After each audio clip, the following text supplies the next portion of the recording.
Bonjour mes élèves. Voilà, je vous propose un texte. Pourquoi je propose chaque fois un texte?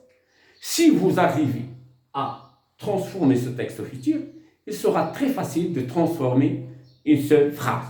Donc, le fil de texte que vous allez transformer, donc vous allez fournir des efforts et vous allez chercher tous les verbes. Et dans ce cas-là, si vous avez une phrase dans laquelle il y a un verbe à transformer, ça sera peut-être simple et facile pour vous. Bon, je vais lire le texte. Transformer ce texte au futur. La semaine prochaine, l'ouverture de l'inscription, ma mère qui allait avec moi et être occupée. Mes deux sœurs avoir besoin à une voiture.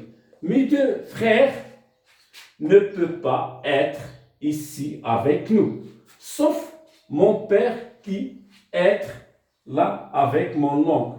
Ces deux derniers qui être occupés de mon inscription, puis ils allaient à leur travail hors de la ville. Voilà les verbes sont entre parenthèses. Vous allez les transformer au futur. Allez, bon courage. Allez, travaillez.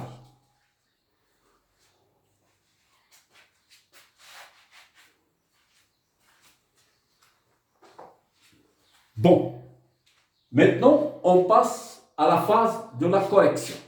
Bien. Dans ce cas-là, j'ai les verbes entre parenthèses, donc ce n'est pas la peine que je vais signaler, voilà le verbe, voilà. Bon, je vais effacer les parenthèses et je vais savoir. Ma mère ma mère, singulier, représente la troisième personne du singulier. Donc, il. Le verbe aller au futur, on a dit, c'est seulement i. Voilà, je vais mettre i. Troisième personne, plus toujours R dans le futur, elle ira. Avec moi, elle est occupée. Ma mère est occupée. Donc, voilà. On va voir ici, nous avons être. I, c'est la troisième personne du singulier. Être, son radical, on a dit ce. Et j'ajoute R, elle sera A. Le terminaison de futur A. Elle sera occupée. Mes deux sœurs avoir besoin à une voiture. Le verbe avoir, oui. Bon, mes deux sœurs, deux. Donc, au pluriel. Et il représente il, deux, pluriel.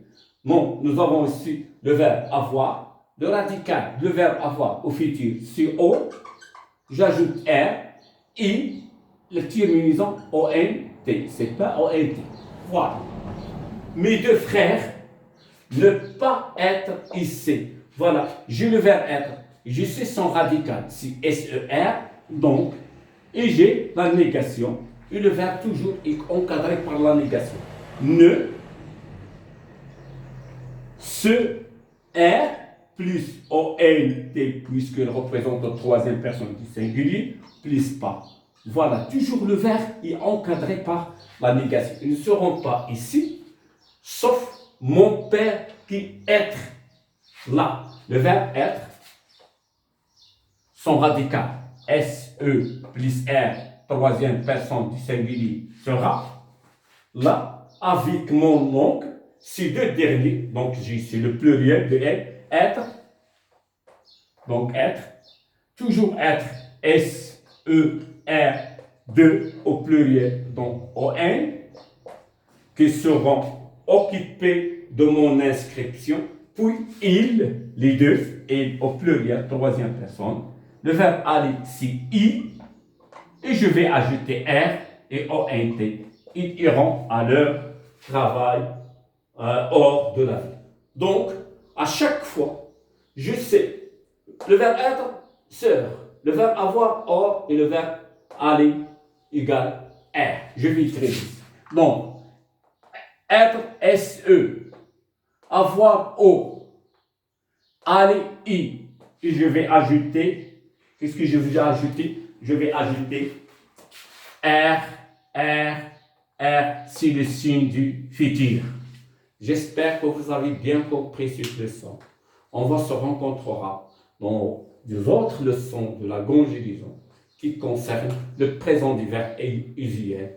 Aussi, on a vu l'imparfait, on va voir peut-être le plus que parfait ou d'autres choses. À bientôt.